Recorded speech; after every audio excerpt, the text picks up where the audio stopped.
It was supposed to be a routine stay at one of the most luxurious hotels in the city. Damon Washington, the CEO of Washington Hospitality Group, had a reservation at the Grandview Imperial, an exclusive five-star hotel known for its pristine marble lobbies and its prestigious clientele. Dressed in casual jeans and a simple black t-shirt after a long flight from Silicon Valley, Damon walked through the grand entrance. But little did he know, this simple visit would soon unravel into an incident that would change everything. As he approached the reception desk, the hotel manager, Victoria Sterling, eyed him skeptically. Her expression tightened, scanning his clothes, his demeanor, and the subtle, confident way he held himself.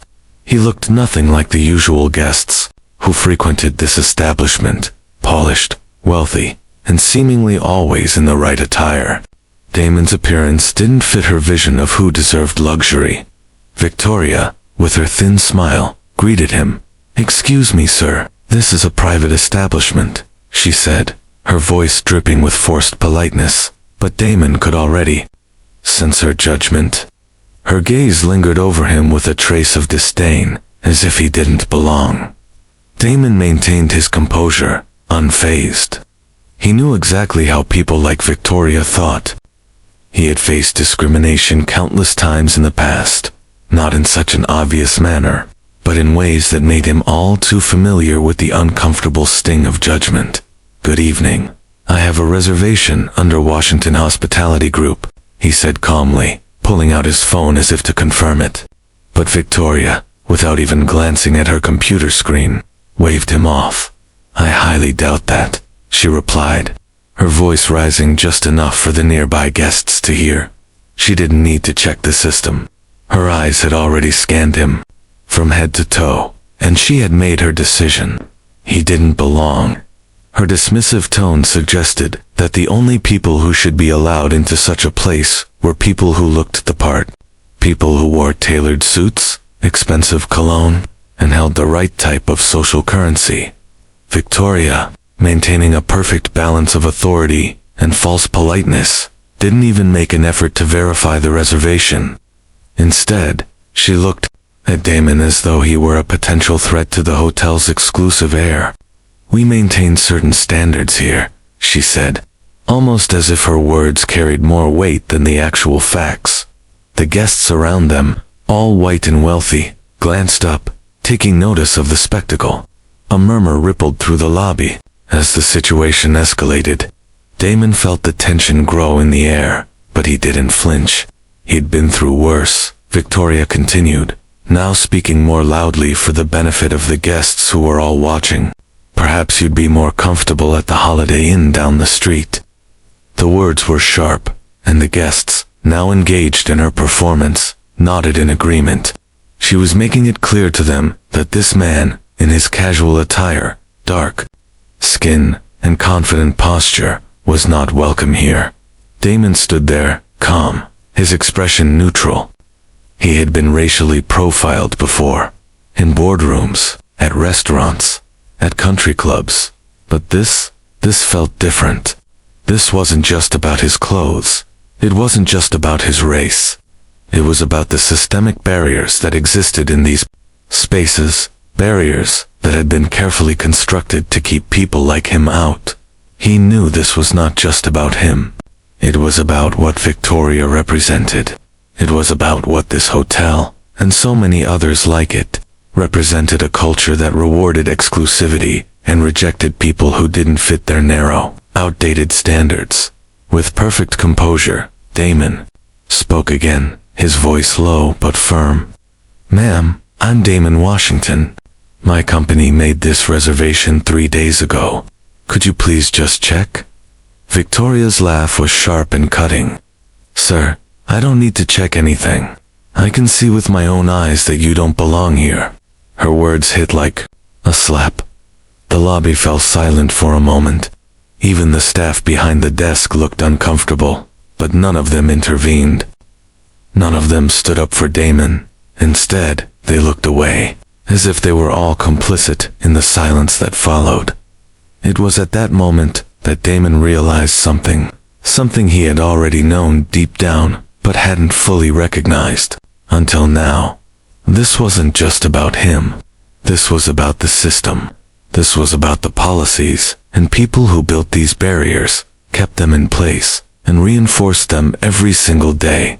And for the first time, Damon knew exactly what he was going to do. The streets outside the Grandview Imperial were quiet, but inside, the noise was deafening. Damon, walking at a measured pace, could hear the murmur of the lobby behind him, the shifting voices of the guests who had witnessed his public humiliation. It was as if the whole lobby had become a courtroom, with Victoria Sterling playing the role of the judge, security as her enforcers, and the guests as the jury.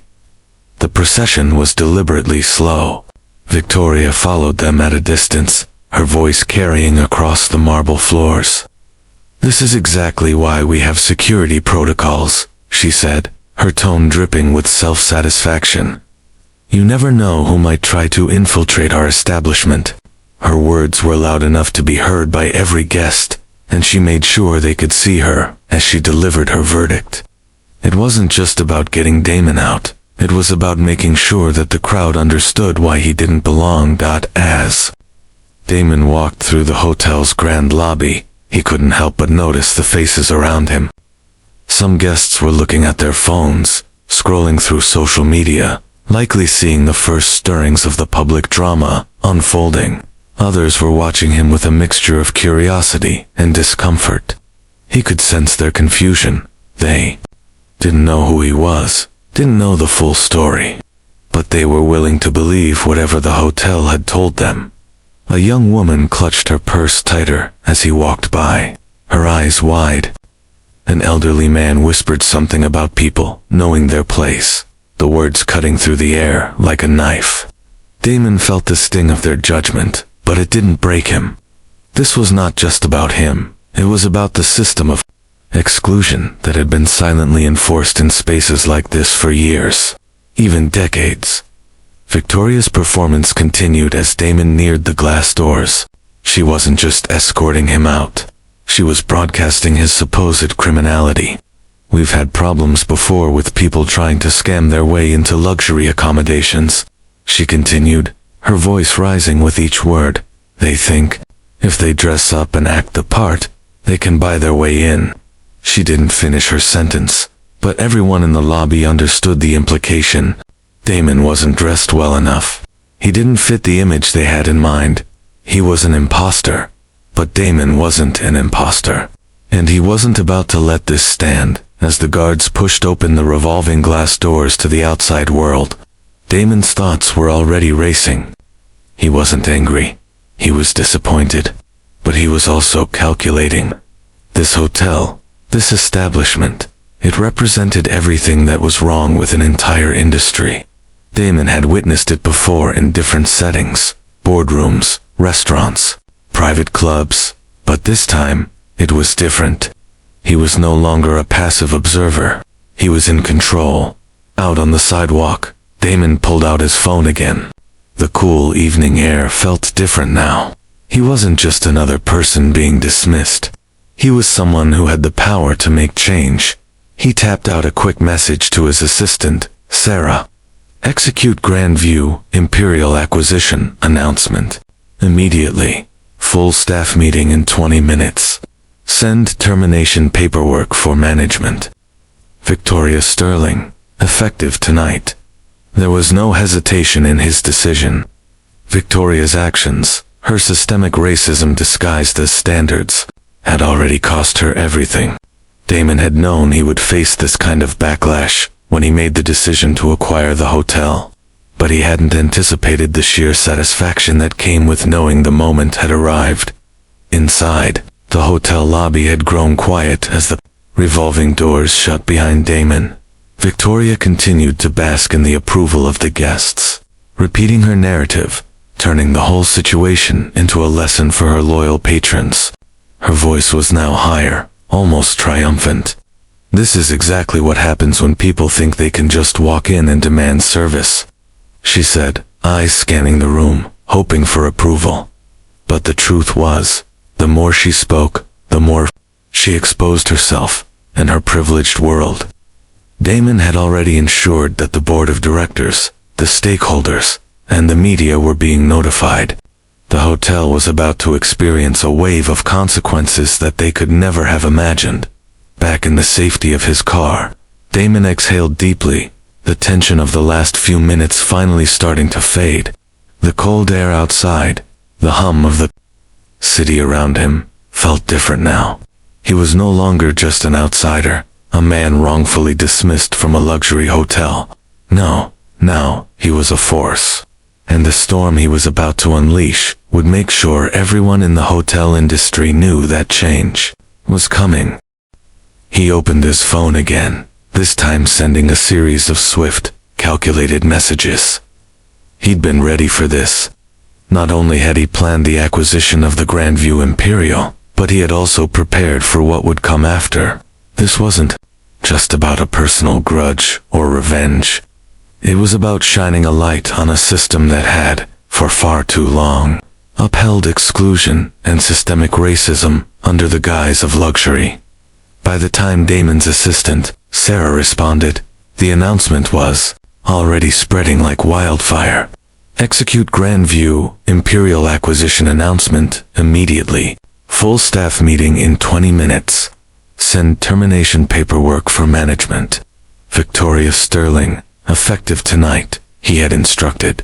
The message had been sent to the corporate network, the stock market, and every business news outlet.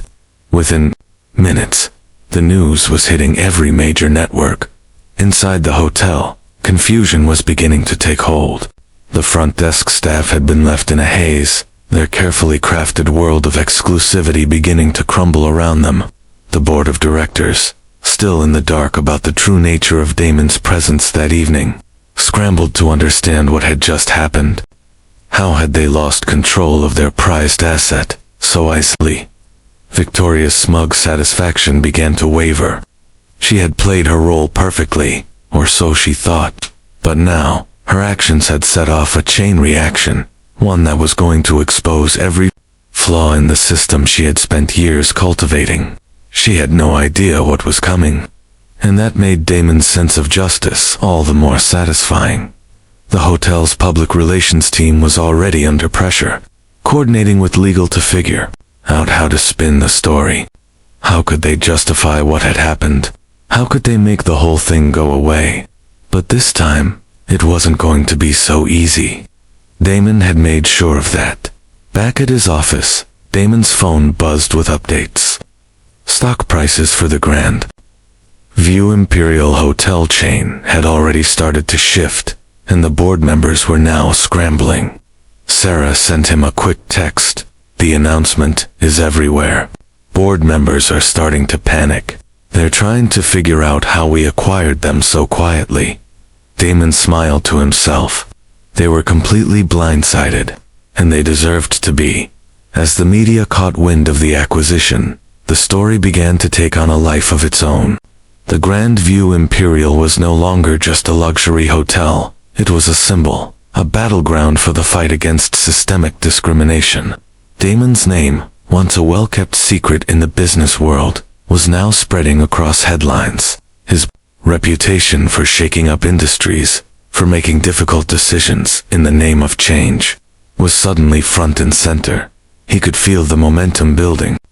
The CEOs of other hospitality chains were starting to take note. They knew that if they didn't act fast, they could be next. No one wanted to be the next company exposed for supporting discriminatory practices, no matter how deeply rooted those practices were. And so, the pressure was mounting. Victoria, meanwhile, was still caught in her world of denial. She had no idea what had just been set in motion. The acquisition wasn't just about buying a hotel chain. It was about exposing the truth behind the industry's ugly underbelly. Damon wasn't just playing for control over a hotel. He was playing for the dignity of every person who had been excluded or marginalized in these kinds of spaces. And he wasn't going to stop until he made the changes that were desperately needed. Damon sat back in his office chair, watching as the world around him began to shift. His phone buzzed again with updates. News outlets were picking up the acquisition, and stock prices for the Grandview Imperial were fluctuating wildly. The corporate world was starting to take notice. But this wasn't just about stock prices, or public opinion. It was about something much bigger. The opportunity to reshape an entire industry from the inside out. With the acquisition officially in motion, Damon knew it was time to move quickly. He couldn't let this moment slip away. The hotel, once an exclusive symbol of wealth and privilege, had become a test case, a microcosm of the systemic problems he had long known about, but never fully addressed. The discrimination he had faced, the snide remarks, the casual dismissal, wasn't just personal. It was a pattern that, if left unchecked, would continue to infect this industry and countless others. So, Damon did what any CEO with a vision would do. He acted decisively. He ordered an immediate audit of the hotel. He wanted to know everything. The complaints, the patterns, the unspoken rules that governed who belonged, and who didn't. His team began combing through guest feedback, staff turnover reports, and any evidence of discrimination that had been swept under the rug. It wasn't just Victoria's behavior he was after. It was the entire system that had allowed it to thrive unchecked. He sat with Sarah, his assistant, as she briefed him on the findings. "We've already flagged multiple complaints, mostly from minority guests," she reported, her eyes scanning her laptop screen. "There's a history here. Guests who were treated differently based on their race, their background, or their appearance. There's also a lot of turnover among staff members who don't fit the image Victoria cultivated." Damon nodded, the weight of it settling in. This wasn't just a few isolated incidents. This was systemic, embedded deep within the hotel's operations. From the top down, Victoria wasn't acting alone. She had a whole team behind her, some of whom might have been complicit, others who simply looked the other way, but that would change now. The first step in his plan was clear. He would restructure the leadership, starting with Victoria, but he couldn't stop there. It was time for a full reset, a complete transformation of the hotel's culture. As Damon finalized the details for the staff meeting that would take place in the next few hours, he couldn't help but think back to the moment when he had been escorted out of the hotel. The public humiliation was still fresh in his mind, but now it was tinged with something else: determination. It was no longer about the slight to his dignity. It was about everyone who had ever been made to feel small in a space that was supposed to be welcoming. He couldn't fix everything in one day, but he could start the process. The first step was making sure Victoria didn't have the chance to hurt anyone else. Victoria Sterling had spent the past 12 years cultivating an image of authority at the Grandview Imperial. She had worked tirelessly to maintain the hotel's exclusivity, believing that her ability to discern quality guests was what made her a great manager. She prided herself on the power she wielded over the guest list, the elite circle of people who were allowed to pass through the lobby's grand doors. But that image, that carefully constructed facade, was about to come crashing down. The moment Damon's assistant, Sarah, had sent the termination paperwork to Victoria. The weight of the situation hit home. Damon had made it clear, Victoria's actions weren't just a mistake. They were a direct violation of the company's values. And as the new owner, Damon had every right to make sure that those who stood for discrimination were held accountable. Victoria had never imagined this would happen to her. She had always been in control, a figure of authority, respected by her peers, and praised for her ability to keep the hotel's reputation intact. She had built her career on the notion that she was doing something right, protecting the luxury, the exclusivity, and the image of the Grandview Imperial. But that image, it seemed, had been based on exclusion, not inclusion. And now it was her downfall. As Damon arrived at the hotel later that afternoon, his presence was unmistakable. The staff had been called into an emergency meeting. The mood in the room was tense, as if everyone knew something big was about to happen. No one had received a direct explanation, but the whispers were enough to make it clear that the world they knew was about to change. Victoria, standing at the front of the room, felt a knot tighten in her stomach. She had seen Damon enter the lobby. He was calm, collected, and his gaze never wavered. It was obvious he was in control now, and she was no longer the one who held the reins. When Damon addressed the room, his voice was quiet but firm. "Victoria," he began, locking eyes with her. "I've spent my career building businesses that value dignity and respect. That's not just a slogan, it's the foundation of everything I do. What happened last night was not just about you, it was about everything that's wrong with this industry. And that kind of behavior, that level of exclusion, will no longer be tolerated." Victoria opened her mouth to respond, but the words caught in her throat. She had no defense. The moment the announcement had been made, the board had backed Damon's decision. The paperwork was already in motion, and her career was effectively over. Damon didn't need to say much more. His calm authority spoke volumes, and the reality of her situation set in. The other staff members, who had been silent witnesses to Victoria's reign, exchanged uneasy glances. No one stood up for her. No one spoke in her defense. This was her fall from grace, and it was happening in front of everyone. As Damon turned to leave, he shot one last look at Victoria. "I'm sure you'll find a new job somewhere. But know this, your actions will be remembered." And with that, Victoria's career at the Grandview Imperial came to a swift and decisive end. The fall of Victoria Sterling was just the beginning. As Damon stood in the lobby of the Grandview Imperial, his mind raced through the possibilities of what came next. The humiliation he had faced was not an isolated event. It was a symbol of the deep-rooted issues within the entire hotel industry. This moment, this pivotal point in time, was not just about getting back at one manager. It was about transforming the very core of an industry that had thrived on exclusivity and discrimination for too long. As news of Victoria's firing spread throughout the hotel, Damon could sense the shift in the air. The staff was nervous, but there was something else too, a quiet sense of relief. They had witnessed the kind of behavior that had, for years, been tolerated in the shadows.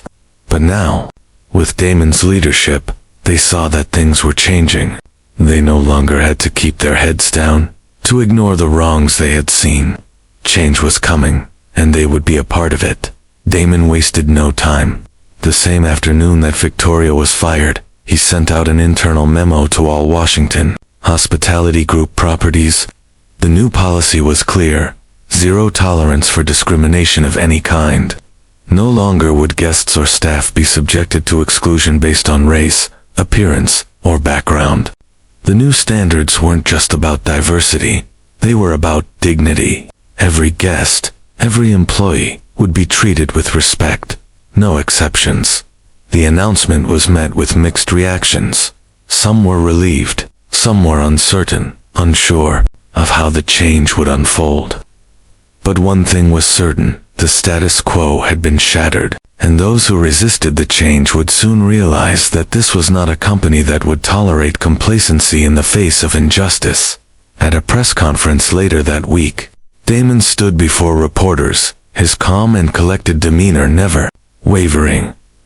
He knew that his decision to fire Victoria, while significant, was just a small part of the broader change he was pushing for in the industry. It wasn't just about his properties. It was about the future of luxury hospitality as a whole. "I believe in transformation," Damon said, his voice clear and unwavering, "not just for our company, but for the entire industry. We cannot continue to build businesses that profit from exclusion. We cannot continue to tolerate spaces that are only welcoming to a select few. We must build a new model, a model that includes everyone, regardless of their background. Because dignity is not a privilege, it's a right." The press room was silent for a moment. The weight of his words hung in the air. This wasn't just a man speaking about business.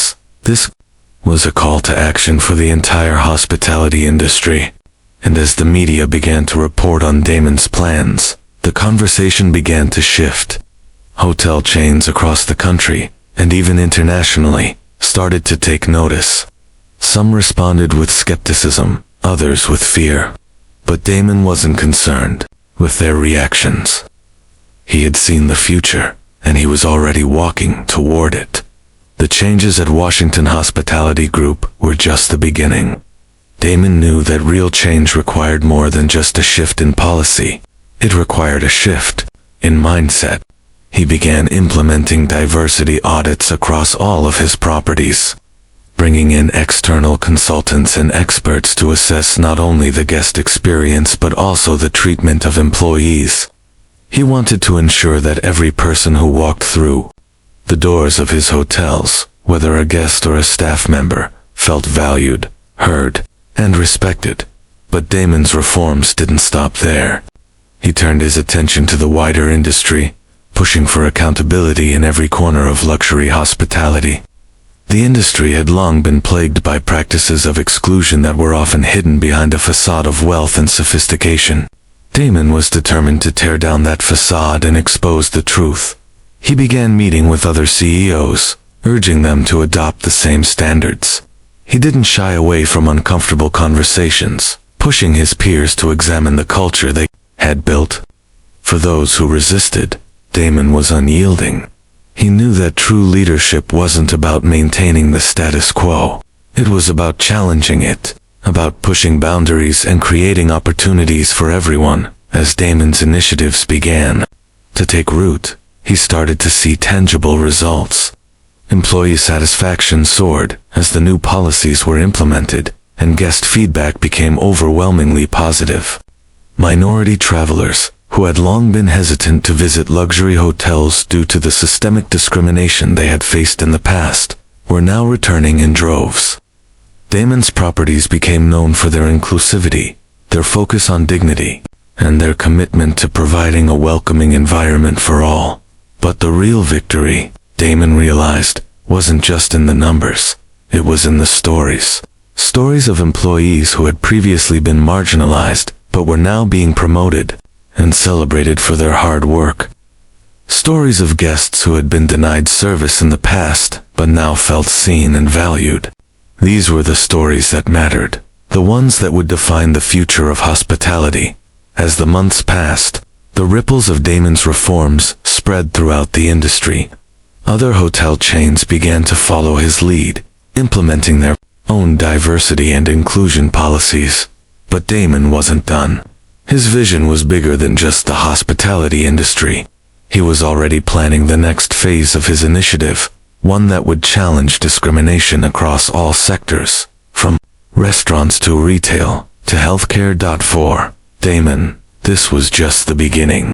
His work was far from over, but as he stood in the lobby of the Grandview Imperial, the same space where he had been humiliated just months before, he knew that the journey had already begun.